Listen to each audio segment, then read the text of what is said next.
So in felt emboldened to do this video just because I see videos out there and I just feel like I'm commenting on videos and I'm getting all annoyed and I'm thinking, why not just do my own video? Instead of just reacting to other people's videos, why not just hear it from the horse's mouth? Well, basically, we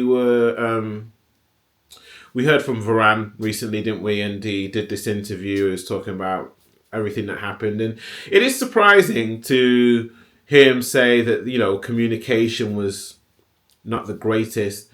But then again, is it really?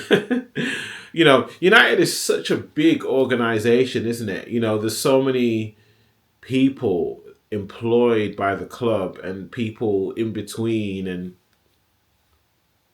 so it's very difficult to know who's at fault, why things aren't working. But I think some of it, from Varane's perspective, is obviously he came to United to win. He's a winner. Everyone touted him as a winner, so he's feeling emboldened. When he came to United, he walked through that tunnel. He shook hands with Rio Ferdinand. He just thought he was the final piece of the jigsaw. He thought he was coming here to just take things to the next level.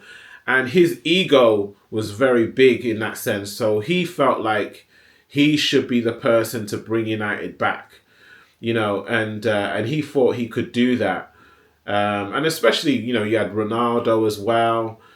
You had Casemiro. So there's all these leaders of the Real Madrid team together now. So they're thinking in their head that we got this. Everybody listen to us. We got this. You know what I mean? So that their egos were big as well at that time because they thought they were the guys who were going to just put everything right. But United is too big of a club for that, for just three people to just... Do you know what I mean? Like, everyone has to be involved in it. And maybe there's too many people at United, because we'll go on to some comments that you said after that as well. And maybe that's the case. Maybe there's just too many people upstairs and too many people on the training ground. In Fergie's time, it was just him and his assistant.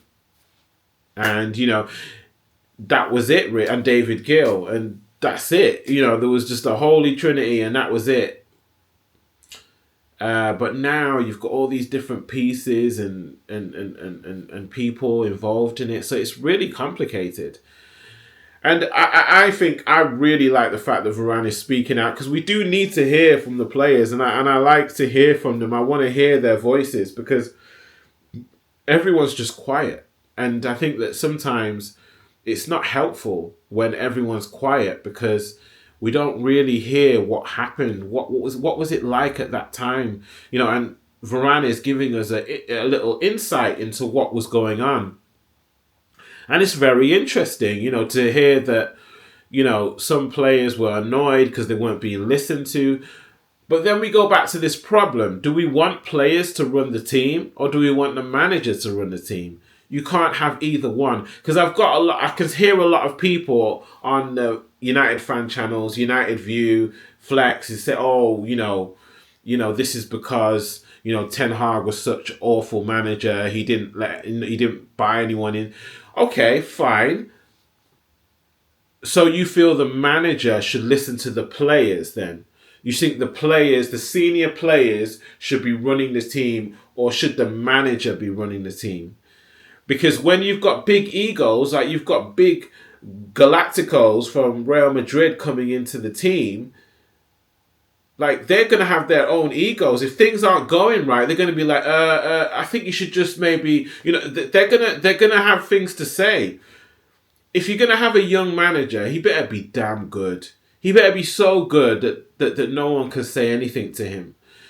But otherwise, I think then United should go for the most decorated manager.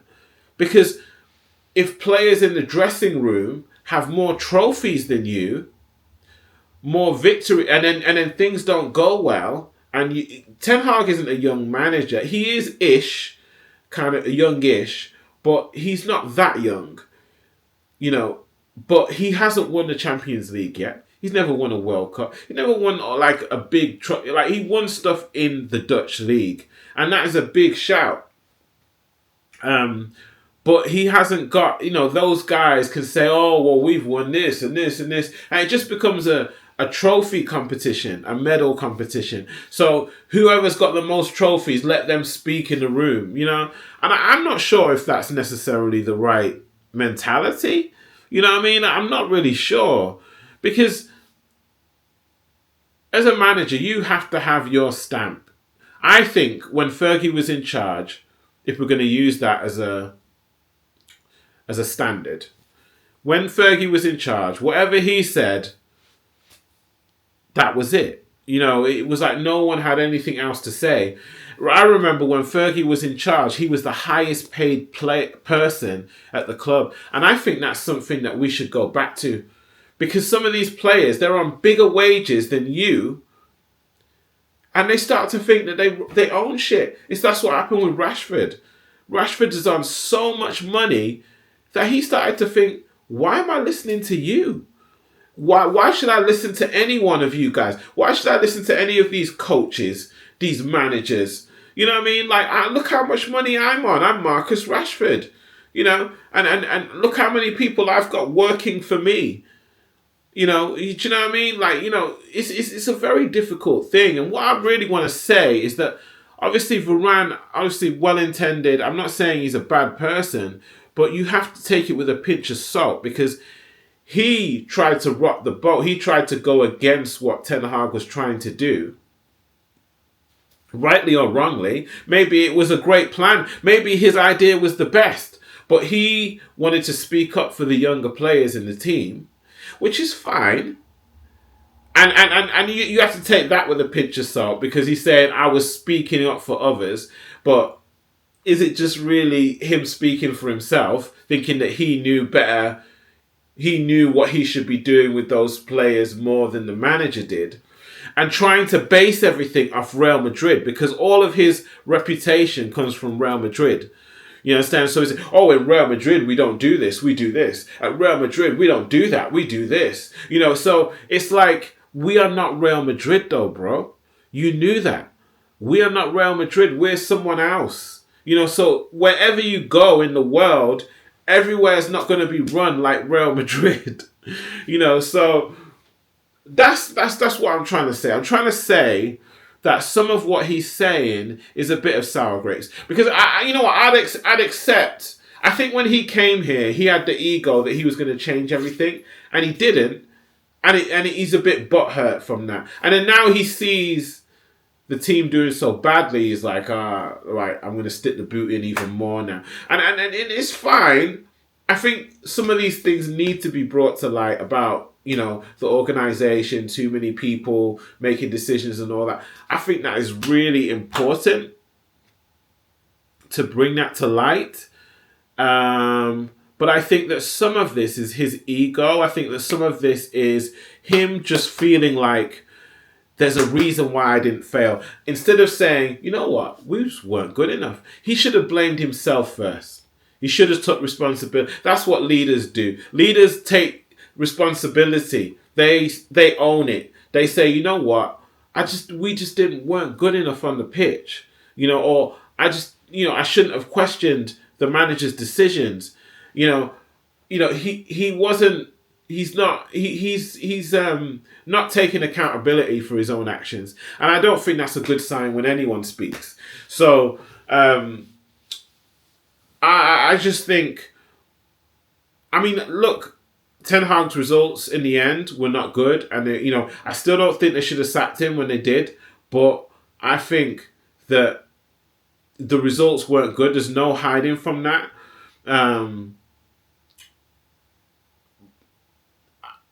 I don't know.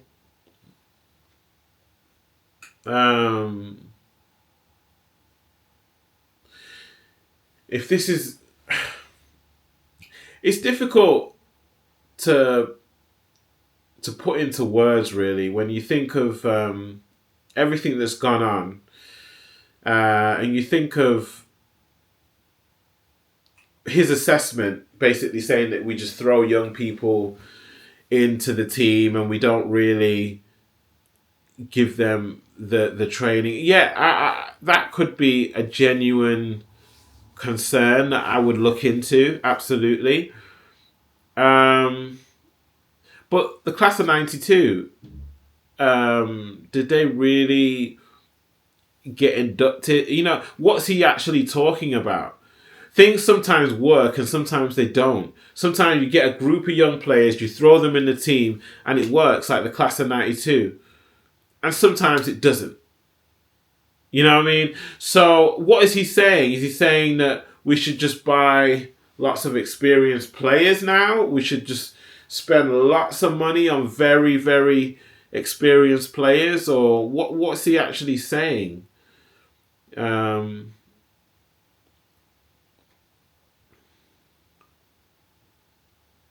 it's really interesting, really, isn't it? I do think that the whole Amorim thing is a bit wild because I think if I was going to replace Ten Hag, I'd replace him with someone who was quite similar. I don't know why they've gone from one extreme to another. You understand? He's another extreme. He's doing the similar things. He's obviously upsetting players, just like Ten Hag did. I mean, he's talking about Ten Hag upsetting players. And I just think, well, this is what Ruben's doing, like on a bigger scale, on a faster scale. And he's not just upsetting them, he's causing them to leave. So if we're going to criticize Ten Hag for basically upsetting players, then what are we going to say about Ruben? Because he's come in here and he's saying it's my way or it's the highway. He's quite distant. He's quite cold. He's a bit like Mourinho. So, it's like, this is the way I'm doing it. You either like it or you get out. Ten Hag was a little bit like that, but he wasn't this. Amorim's doing it with a lot of zeal. Is the word I can only say. He's doing it with zeal. Like he's literally getting these people out the team, out the squad. He literally dropped Casemiro. You're not playing. You know what I mean? Like it's really strong what he's doing. So he's either a genius or he's an absolute. He's gonna get absolutely hammered because the decisions he's making, literally wrecking the team. So, and maybe it's for a good reason. Maybe it's for a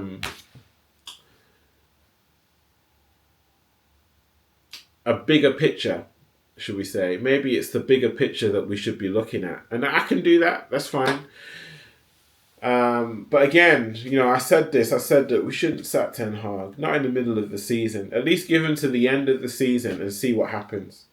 We wouldn't be in this position. I tried to tell everybody, everyone was like, Ten Hag out, Ten Hag out. Everyone was doing it. And I was like, you're just riding the bandwagon. Why are you doing that? You're just letting the media control. And a lot of these journalists, they're laughing at us now. It's funny because they've got more things to write about now because they can write about Ruben, they can write about the fact that we're close to relegation, they can write about all these things, and they caused it because they're the ones who started this avalanche about Ten Hag getting the sack. And it's great for them. A lot of them aren't United fans. It's great for them to just destroy the team that they hate, so it's a shame really that we've allowed the media to do this to us. But I would say this to a lot of the people that did go on that, hate on Ten Hag thing. This is what you deserve. This is this is what you bought the ticket. You bought the ticket. Enjoy the ride. Enjoy the ride. So you wanted this to happen. Enjoy the ride. This is what you've asked for. And I'm not one of these people to get on social media and be like, I was right about this. No, I'll come out and I'll say what I'm wrong about.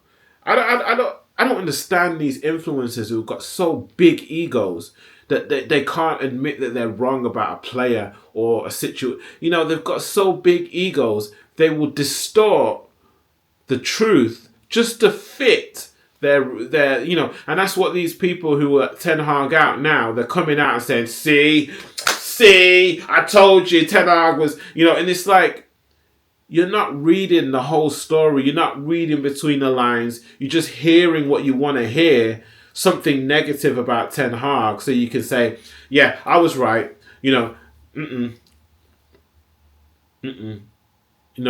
you're clearly not right.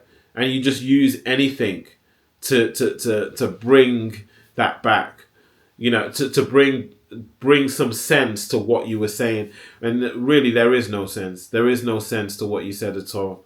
You wanted a manager out when the season had only just started. I see people blaming Ten Hag for all kinds of stuff, like blaming him for Ahmad.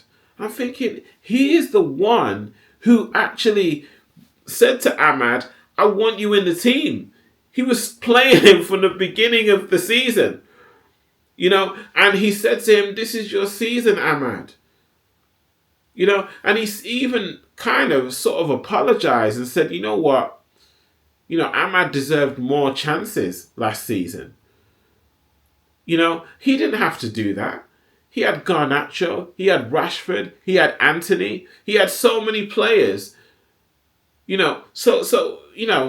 Ahmad was a young player. And this is the thing that Varane was saying, that young players should be protected. And then you got people then going on to say, oh, he should have played Ahmad more. But aren't you saying that young players should be protected and they shouldn't be just dropped in the team? This is what I'm hearing the United view say. Oh, United are wrong for just putting young players in and just letting them drown. Okay, but then you want to do that with Ahmad. You think Ten Hag should...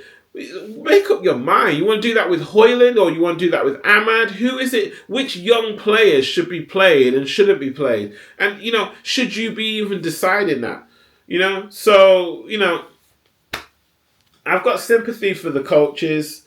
I've got sympathy for Amorim because, to be honest, he's going to be in this exact same situation where he's getting blamed for absolutely everything under the sun. And that's what we do, unfortunately, at United. We blame managers for the rain, So it's crazy, really. But this is football, and we love it. This is why we're so passionate, and why I feel like I want to come on camera and speak. And even though I could be doing a million other things, I just felt like I wanted to make this video and make this point because rather than it being something that it's annoying in my head, I'd rather get it out, use this as a channel for that, and speak my mind, really. So I hope you guys are having a great day, and thank you. Goodbye.